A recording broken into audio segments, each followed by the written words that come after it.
এই মুহূর্তে বক্স অফিসের একটাই কিং, সেটা হচ্ছে দেবদা।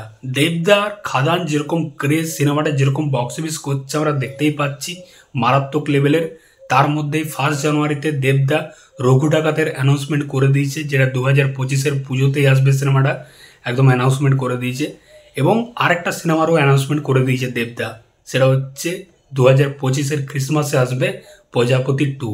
দেবদা তার টুইটার হ্যান্ডেলে এটা অ্যানাউন্সমেন্ট করে দিয়েছে প্রজাপতি 2 আসছে। তার সাথে একটা ছবিও পোস্ট করেছে, যেখানে দেব, অভিজিৎ সেন এবং অতনু রায়চৌধুরী রয়েছে।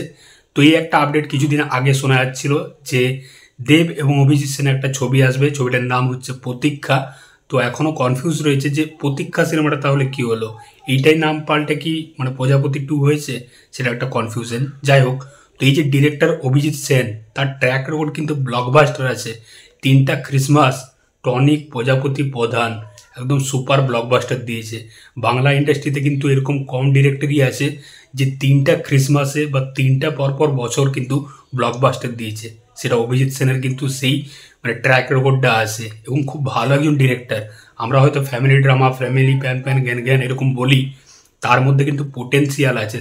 সে কিন্তু ফ্যামিলি ড্রামাটাকে খুব ভালোভাবে হ্যান্ডেল করতে পারে। যদি প্রজাপতি সিনেমাটা দেখি, প্রজাপতি সিনেমাটা কিন্তু বেশ এন্টারটেনিং একটা মজার একটা সিনেমা ছিল, তার সাথে ইমোশনালও ছিল। এই যে ইমোশন প্লাস এন্টারটেনকে হ্যান্ডেল করা, এটা কিন্তু অভিজিৎ সেন খুব ভালোভাবে পারে। এবং প্রধান সিনেমাটা যদি দেখি, প্রধান সিনেমাটা কিন্তু ফ্যামিলি ড্রামার মধ্যে না, প্রধান সিনেমাটা মেন স্ট্রিমের মধ্যে ছিল।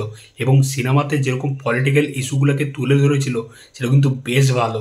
এই চাল চুরি, তারপর ভোটে যেরকম ছাপা ভোট হয়, তো এই বিষয়গুলোকে তুলে ধরেছিল। এটা কিন্তু মানে সত্যি দাঁত দিতে হয়, সিনেমাটা বেশ এন্টারটেনিং ছিল এবং মানে কমার্শিয়াল সিনেমার মধ্যেই ছিল।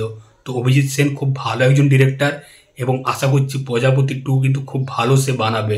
তো এই সিনেমাটা যখনই আসবে তখনই ব্লকবাস্টার হবে, নো ডাউট। মানে ডিরেক্টর খুব ভালো, দেব আছে, তার সাথে মিঠুন চক্রবর্তী, কিছু বলার নেই ভাই, সুপার ব্লকবাস্টার জুটি। এবং দেব মিঠুন আছে মানে সেখানে পারফরমেন্স নিয়ে কোনো কথা হবে না বস, আলাদা লেভেলেরই হবে। এবং অভিজিৎ সেন খুব ভালো ফ্যামিলি ড্রামা বানাতে পারে। তো দেবদা 2025-এর দুর্গাপূজা এবং ক্রিসমাস বুকিং করে নিল এখন থেকেই। একটা হচ্ছে রঘু ডাকাত 2025-এর দুর্গাপূজায় আসবে, এবং একটা হচ্ছে প্রজাপতি 2, যেটা 2025-এর ক্রিসমাসে আসবে। দেখা যাক এবারে মাঝে যদি কোনো সিনেমার অ্যানাউন্সমেন্ট দেবদা করে বা কোনো সিনেমা আসে। তো দেবদা কিন্তু 2025-এর ক্রিসমাস এবং দুর্গাপূজা পুরো বুক করে নিয়েছে। তো প্রজাপতি 2 কিন্তু আসছে, দেবদা কনফার্ম করে দিয়েছে। প্রজাপতি সিনেমার গল্প যেখানে শেষ হয়েছিল, হয়তো সেখান থেকেই শুরু হবে বা হয়তো নতুন কোনো গল্প শুরু হবে, কিন্তু এখানে মিঠুন এবং দেবকে আমরা দেখতে পাবো।